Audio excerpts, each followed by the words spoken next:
یہ ایک غزل ہے، اس کا ردیف ہے: ہو جاتے تو کیا غم تھا۔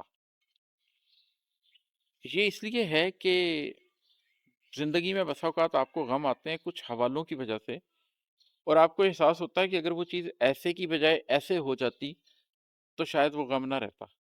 تو زندگی میں آپ چیزوں کو جب دیکھتے ہیں اور ان کی معنویت سمجھنے کی کوشش کرتے ہیں کہ وہ ایسے ہیں تو کیسے ہیں، اور اگر ایسے کی بجائے ایسے ہوتی تو کیسا ہوتا۔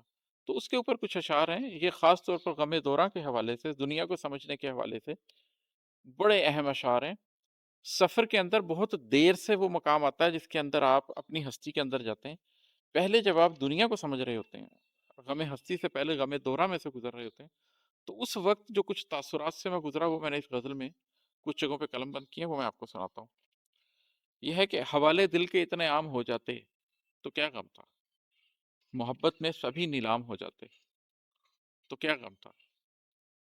جب میں نے دیکھا کہ لوگ محبتوں کی بجائے نفرتوں کی نظر کر دیتے ہیں اپنی زندگی، تو یہ اس حوالے سے شعر ہے کہ کاش ہم انسان ایسے نہ ہوتے، اور دل کے حوالوں سے، محبت میں نیلام ہو جانے کے حوالے سے تعلق بناتے تو زندگی میں بہت سے غم شاید کم ہوتے۔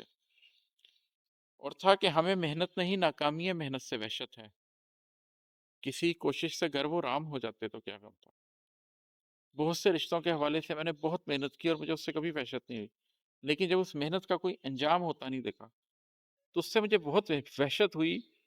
اور یہی وہ لمحہ تھا جب میں نے اس بات کو ریئلائز کرنا شروع کیا کہ مجھے رشتوں پر نہیں بلکہ خالق کے اوپر محنت کرنی چاہیے، خالق تک پہنچنے کے لیے محنت کرنی چاہیے، کیونکہ قدردان حقیقت میں وہی ہے۔ تو زندگی کے رشتوں سے ملنے والے غم نے میرے دل کو اللہ کی طرف موڑا۔ آپ کے ساتھ بھی ایسا ہو سکتا ہے، اسی حوالے سے یہ شعر تھا۔